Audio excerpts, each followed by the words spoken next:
Yang lain Urwah bin Zubair rahimahullah. Urwah bin Zubair juga adalah salah satu orang yang sangat luar biasa, terkenal dengan kesolehannya. Urwah bin Zubair ini anaknya Zubair bin Awam. Zubair bin Awam adalah salah satu 10 orang yang dijamin masuk surga. Anaknya Urwah. Urwah bin Zubair ini pernah duduk bersama dengan teman-temannya. Ada Abdullah bin Zubair, saudaranya sendiri, yang terkenal. Abdullah bin Zubair salah satu perawi hadis, ya, yang terkenal nanti sempat jadi khalifah beberapa saat. Kemudian ada Abdul Malik bin Marwan. Dan ada lagi satu adiknya Abdul Malik bin Marwan. Duduklah mereka di depan Ka'bah lagi ngobrol anak-anak muda ini.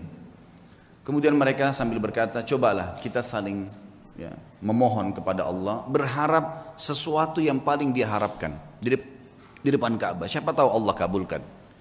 Berkatalah Abdullah bin Zubair, saya berharap menjadi khalifah, menguasai Hijaz, Mekah dan Madinah. Lalu adiknya berkata, adiknya lagi, yang satu mengatakan, saya mau menjadi penguasa Khurasan, wilayah Persia. Abdul Malik mengatakan, kalau itu angan-angan kalian, maka saya berharap menjadi khalifah muslimin secara umum, menguasai semua wilayah Islam. Tiga-tiganya sudah berangan-angan, lalu mereka kembali kepada Urwah. Wahai Urwah, kalau kamu bagaimana? Kata Urwah, semua yang kalian harapkan duniawi, berharap menjadi khalifah, berharap menguasai ini dan seterusnya. Kalau saya berharap menjadi seorang alim ulama muslimin, mengajarkan mereka tentang halal haramnya sang pencipta Allah, dan saya berharap balasan darinya. Maka selesailah, bubarlah mereka ini. Ternyata subhanallah, angan-angan itu dikabulkan oleh Allah. Abdullah bin Zubair sempat menjadi khalifah beberapa bulan, adiknya juga sempat menjadi gubernur di Khurasan. Abdul Malik setelah itu menjadi khalifah muslimin yang besar. Dan Urwah bin Zubair pun rahimahullah diterima oleh Allah menjadi alim ulama, sampai menjadi 7 ulamanya Madinah pada saat itu. Ringkas cerita, Urwah bin Zubair pernah diuji oleh Allah subhanahu wa ta'ala. Ujiannya berat. Orang-orang beriman ini ujiannya berat. Tapi subhanallah, iman itu dijadikan, ya, kalau begini memahami teman-teman, kalau ada ujian yang berat datang kepada antum, lihat orang yang lebih berat, misal masalah utang, terlilit utang, misal ada penyakit. Coba lihat orang yang lebih berat, karena ada orang yang lebih berat daripada kita, pastinya itu, tidak mungkin tidak. Dan juga teman-teman sekalian, bersangka baiklah dengan Allah. Kata Nabi SAW dalam sebuah hadis Bukhari, hadis Qudsi, kata Allah SWT, Ana inda dhanni abdi bi, saya sesuai dengan persangkaan hambaku. Maka kita harus tahu teman-teman sekalian, kalau Allah sedang mencoba kita, berarti dengan cobaan tersebut Allah sedang mencintai kita. Karena kalau tidak sedang dicoba, kita akan jauh dari ibadah. Orang kalau datang cobaan itu, sebenarnya dia makin dekat dengan Allah. Dan umurnya makin pendek untuk menuju ke akhirat. Artinya makin pendek, tidak ada peluang untuk berbuat dosa lagi. Pendek dari sisi kemaksiatan, gitu kan. Dia tidak bisa berbuat dosa lagi karena tidak ada waktu. Antum kalau lagi sakit keras terus diajak ke diskotik, diajak pergi apa, diajak buat apa, nggak ada waktu. Orang yang buat dosa itu biasanya kalau banyak waktu lihai-lihainya, lagi kosong, lagi nggak ada cobaan, lagi enak, mobil mewah, uang banyak, itu maksiat nanti. Allah dengan maha cintanya kepada hambanya, dengan kemahamurahannya mendatangkan cobaan supaya dia tetap begitu, biarin dia begitu, karena dia Allah tahu dengan begitu makin pendek umur untuk bermaksiat, tidak ada waktu bermaksiat, dan dia makin dekat dengan akhirat, dan itu pahalanya sudah cukup untuk memberikan derajatnya di surga sampai pada target. Seperti itulah. Maka nikmatin tuh cobaan, jangan terlalu banyak mengeluh. Coba nikmatin. Nanti akan kita sebutkan kisahnya. Urwah rahimahullah, beliau pernah mendatangi seorang khalifah, adiknya lagi Hisham, namanya Al-Walid ibn Abdul Malik. Al-Walid ibn Abdul Malik ini teman dekatnya dia, Jadi khalifah setelah kakaknya meninggal. Kemudian diundanglah Urwah bin Zubair ini rahimahullah dari Madinah datang ke Irak, di Damaskus waktu itu. Dia bawa anak laki-lakinya teman-teman sekalian.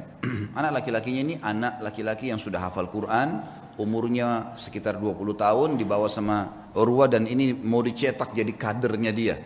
Dan waktu itu kebetulan tidak ada anak laki-lakinya kecuali ini, satu orang. Dia punya 4 orang anak, 3-nya perempuan. Dia banggakan anaknya, dibawalah sama dia.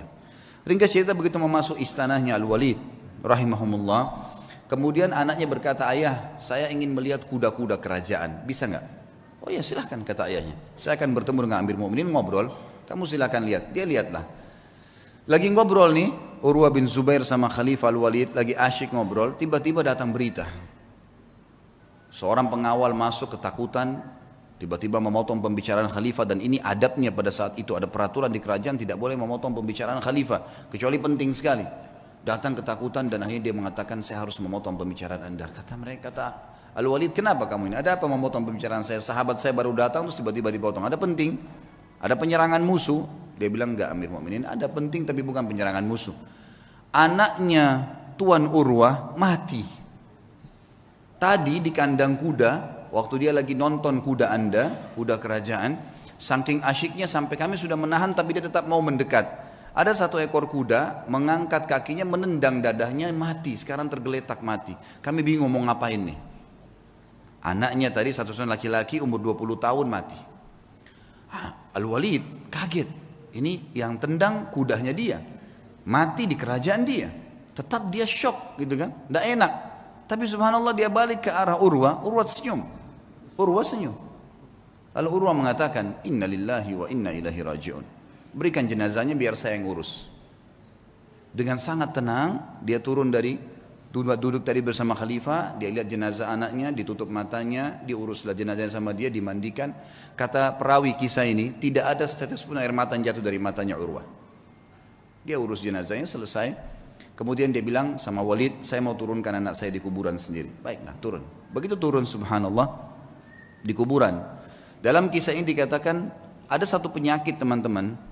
Penyakit ini saya tidak tahu dalam bahasa Indonesia, tapi dalam bahasa Arab disebutkan gargarina namanya. Gargarina ini penyakit harus amputasi, nggak bisa enggak. Kalau kena itu biasa ada di jenis-jenis tanah tertentu. Jadi orang turun tidak pakai sendal di zaman dulu itu bisa kena dan itu tidak ada obatnya zaman dulu. Harus dipotong. Dia membusuk tiba-tiba kakinya. Urwah rahimahullah begitu turun, taruh jenazah anaknya, begitu sudah keluar, pas keluar kakinya kena gargarina itu. Kena penyakit, tiba-tiba membusuk, ya kalau kita mungkin bonyok gitu ya, sudah mulai menghitam, tiba-tiba dalam sekejap. Lalu waktu Urwah mau jalan nggak bisa, dicek ada tabib, ada Walid datang situ, khalifah juga lihat ini kenapa nih, panggil tabib, kata ini kena gargarina. Apa solusinya? Harus dipotong. Dalam waktu yang sama nih, anaknya baru mati ditendang kuda, dikubur pada saat itu, dia pun kena penyakit ini, harus potong kakinya. Amir Mu'minin Walid bilang, coba tanya jalan keluar ada obat, nggak ada, ini nggak ada lain. Baiklah. Kata Urwah waktu ditanya, bagaimana Urwah? Senyum. Inna lillahi wa inna ilaihi raji'un. Udahlah, potong aja. Potong kaki ini, bukan potong daging biasa. Ya, potong aja. Baiklah. Kata Amir Mu'minin, baiklah kalau gitu. Sampai taruh Urwah bin Zubair di ruangan yang paling leks di istana ini. Dan lakukan pemotongan di sana. Taruhlah sebuah tempat yang mewah segala, tabibnya datang. Tapi dia bilang, wahai Tuan Urwah, kita ini akan memotong daging Anda dan tulang Anda. Tradisi kami adalah harus pasien mabuk, minum khamr, tidak sadar, baru kami potong. Kalau enggak bisa. Kata Urwah, demi Allah saya tidak pernah nyentuhkan setetes pun di tenggorokan saya yang haram. Masa sekarang saya mau, begitu cobaan datang saya mau pakai minum ini? Enggak bisa. Lalu apa solusinya? Pokoknya jangan pakai ini. Musyawarah sama Walid, ya Amir Mu'minin bagaimana nih, tamu anda nggak mau minum khamr, kita nggak ada solusi lain, pikirin cari jalan keluar, tapi yang penting aman. Gak lama kemudian datang tabibnya bawa 10 orang laki-laki semuanya bodyguard, kekar semua badannya. Kata Urwah, untuk apa nih? Untuk pegang anda nih, nggak ada solusi lain, harus pegang, nggak boleh bergerak, ini daging sama tulang saya akan potong, gerak sedikit ini sudah salah. Kata dia, saya tidak perlu sama mereka. Lalu apa jalan keluarnya wahai Tuan? Kaki anda harus dipotong, kalau enggak nyebar ke seluruh tubuh. Saya akan bertasbih dan bertahlil, berzikir kepada Allah. Kalau kau lihat wajah saya sudah merah, potong kaki saya. Kata tabibnya, ya sudah, mau apa ini, enggak ada solusi lain. Baiklah, suruh keluar semua. Lalu kemudian mulailah tabib ini menyuruh 2 orang ya, pendampingnya untuk menyiapkan segala yang berhubungan dengan kebutuhan untuk memotong itu. Lalu Urwah mulai tutup matanya sambil subhanallah, walhamdulillah, wala ilaha illallah, wallahu akbar. Direnungi dalam hati, diresapi. Dan betul wajahnya berubah jadi merah. Memerah. Kata tabib, betul saya lihat wajahnya merah, saya potong kakinya. Saya potong kakinya. Terpotonglah kakinya. Begitu selesai terpotong, gitu kan. Kemudian ditahan darahnya, lalu saya mengatakan, Tuan Urwah, sambil Urwah berzikir, subhanallah, walhamdulillah, wala ilaha illallah, wallahu akbar. Tutup mata. Lalu ditepuk, wahai Tuan Urwah, kaki anda sudah kami potong. Dia bilang alhamdulillah. Biasa. Kakinya dipotong nih, alhamdulillah. Terus kata tabibnya, tapi belum, darah masih ngucur. Kami butuh memberhentikan darah itu. Kata dia, berhentikanlah. Dia bilang tidak ada jalan lain kecuali kaki anda kami rendam di minyak panas. Nggak bisa, harus minyak panas baru bisa. Minyak panas langsung membuat itu berhenti darahnya. Dia bilang lakukanlah. Saya akan berzikir lalu lakukan. Dia baca subhanallah, alhamdulillah. Kalau wajah saya memerah, tutup. Tapi subhanallah manusia, begitu dia berzikir ditaruh minyak panas, dia sempat teriak sebentar lalu pingsan. Urwah rahimahullah terkenal teman-teman sekalian tidak pernah meninggalkan rubu' Al-Quran. Rubu' ini 10 juz setiap hari. Selalu bacaannya, tidak pernah tertinggal. Dalam kisahnya dikatakan dalam 3 hari khatam Quran, selalu bacaannya. Dan tidak pernah ketinggal 10 hari. Dan satu-satunya hari yang dia tidak baca 10 juz itu hari itu saja. Dikatakan dalam kisah hidupnya. Dan maka dia punya julukan kalau nggak salah Khazin Al-Quran. Sahabatnya Al-Quran gitu loh. Ringkas cerita teman-teman, setelah dipotong, pingsan kan tadi, direndam dengan air panas, air minyak panas dia pingsan. Setelah dia bangun dia bilang, mana telapak kaki saya? Didatangkan, orang semua heran kenapa dia bilang minta kakinya. Diambil sama dia lalu diangkat sama tinggi lalu dia bilang, demi Allah selama 40 tahun, itu umurnya Urwah 40 tahun, selama 40 tahun belum pernah sekalipun saya gunakan kau ke tempat yang haram. Dan saya bersyukur kepada Allah karena kau dikembalikan padanya dalam kondisi kau suci. Tidak pernah satu kali pun ke tempat yang haram. Dia berikan kesaksian terhadap dirinya. Dan ini boleh diucapkan kalau seorang mukmin yakin dengan apa yang dia lakukan. Baiklah. Kemudian setelah itu dia pulang ke Madinah teman-teman sekalian. Tentu sebelum pulang ke Madinah Amir Mukminin ini bingung gimana caranya meringankan bebannya Urwah nih. Supaya dia bisa tenang. Subhanallah di hari yang sama dengan hikmah Allah ada suku Arab datang, Badui. Mereka kelihatan dari padang pasir kondisinya sangat susah gitu. Masuk. Ada satu di antara mereka matanya buta ditopang oleh teman-temannya. Begitu masuk kata Al-Walid, apa cerita kalian nih? Dari mana kalian? Kami dari kampung ini kami butuh ini dan seterusnya. Terus ini yang buta kenapa nih? Ceritalah. Walid ini bilang saya tidak tahu kenapa saya tanya. Kata yang buta itu, wahai Amir Mu'minin, saya pemimpin mereka. Saya kepala sukunya. Dan saya ini Amir Mu'minin adalah orang yang paling sehat dulunya. Mata saya sehat, orang yang paling kaya dan paling banyak keturunan saya. Tapi keadaannya sekarang jadi begini. Kata Amir Mu'minin, memang apa ceritanya kamu nih? Dia bilang ceritanya begini Amir Mu'minin. Satu malam saya sedang jalan sama istri sama anak saya semua sama dayang-dayang saya. Jumlahnya banyak nih, ratusan orang. Semua harta saya bawa. Saya mau pindah kota. Kami turun di sebuah lembah, tiba-tiba waktu lagi tidur malam, ada banjir nggak tahu dari mana di padang pasir tuh lembah mengangkat semuanya kemah-kemah, harta, unta-unta, semua anak istri saya mati semuanya. Terbawa dengan air, banjir tiba-tiba, nggak tahu dari mana. Ini kisah nyata, semuanya hilang. Ya. Dia bilang saya pun menyelamatkan diri saya dengan bergelantung di sebuah pohon yang masih ada di situ. Saya pegang. Pada saat saya lagi pegang pohon itu, saya melihat air sudah hilang, gitu, sudah mulai reda.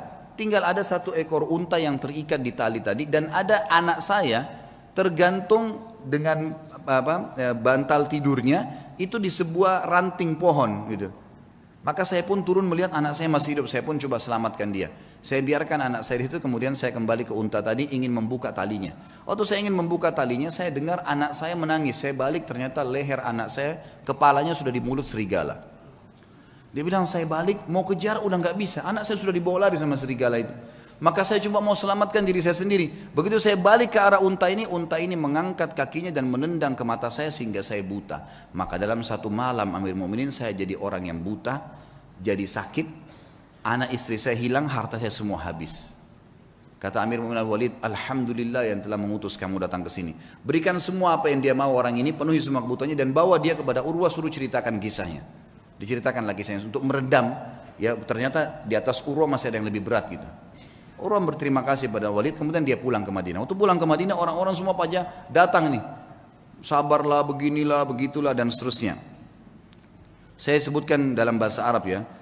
Kemudian pada saat orang banyak mengatakan kepadanya, sabarlah dan seterusnya, lalu dia mengatakan pada tamu-tamunya, la yakhluwannakum ma taraun.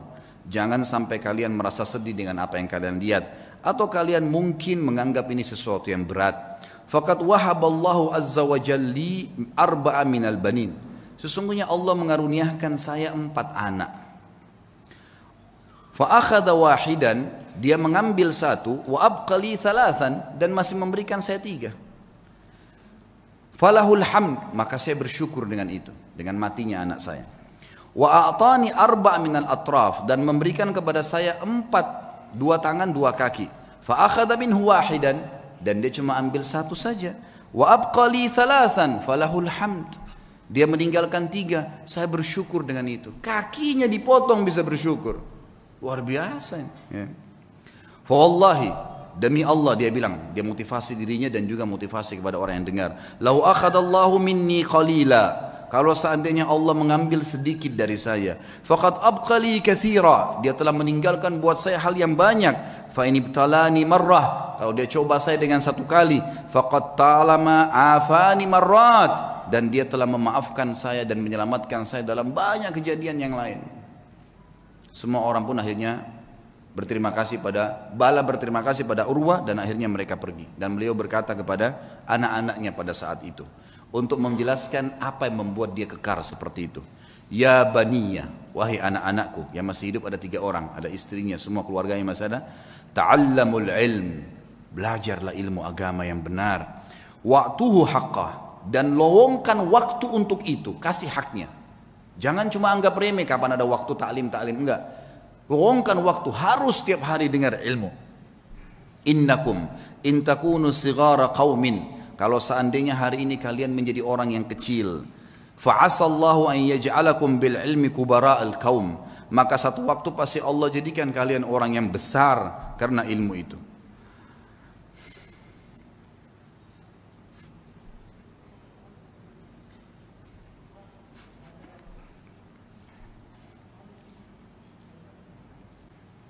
Wa saw'ata hal fid dunya akbah min syaikhin jahil, dan sungguh buruk sekali, apakah ada yang lebih buruk dari orang tua yang bodoh, tidak mengerti agamanya. Lalu beliau berkata juga, iyyakum antaraw sadaqata annaha sadaqatun bal i'tabaruha hadiyah. Hati-hati, jangan pernah kalian melihat amal yang kalian kerjakan atau sedekah yang kalian keluarkan adalah sedekah yang kalian anggap remeh, tapi jadikanlah sedekah itu sebagai hadiah, tahdilillahi azza wajal, yang kalian berikan hadiah kepada Allah Subhanahu wa taala. Wala yahdiyanna ahadukum lillah, dan janganlah kalian memberikan hadiah sesuatu untuk Allah. Yastahi an yahdiyahu li azizil qaum, yang dia malu untuk memberikan kepada terhormatnya kaum atau pejabatnya satu kaum. Fa inna Allah azza wa jalla azzu wa akramul kurama, karena Allah itu adalah zat yang paling pantas untuk dimuliakan, dan dia adalah zat yang paling layak dan paling pantas untuk memberikan balasan yang lebih mulia. Wa haqqu an takhtar li hadiyatikum, dan yang paling pantas kalian berikan hadiah yang terbaik dari kalian. Kemudian beliau mengatakan, ya baniya, wahai anak-anakku, idza ra'aitum min rajulin fi'latal khair, kalau kalian melihat dari seseorang perbuatan baik darinya, fa'ammilu bihi khaira, maka pasti jadikan orang itu baik, sangka baiklah kepada orang itu. Wa in kana fi nadarin nasi rajulus su', walaupun dia di mata orang dianggap buruk, fa innalaha akhwatun amsalihah, karena perbuatan baiknya itu pasti punya saudara-saudara kebaikan yang lain. Wa idza ra'aitum min rajulin fi'latal syarr, kalau kalian melihat perbuatan buruk dari seseorang, laki-laki atau seseorang, fahdharuhu, hati-hatilah dari orang itu. Wa in kana fi nadharin nasi rajulun khair, walaupun di mata manusia dia adalah orang yang baik. Fa innalaha akhwatun amsalihah, karena perbuatan buruk itu punya saudara-saudara yang ikut dengannya. Wa'lamu, ketahuilah, annal hasanati tadullu ala akhawatiha, bahwasanya semua kebaikan-kebaikan akan mendatangkan saudara-saudaranya. Wa annas sayyiati tadullu ala akhawatiha, dan seluruh dosa-dosa juga memiliki saudara-saudaranya.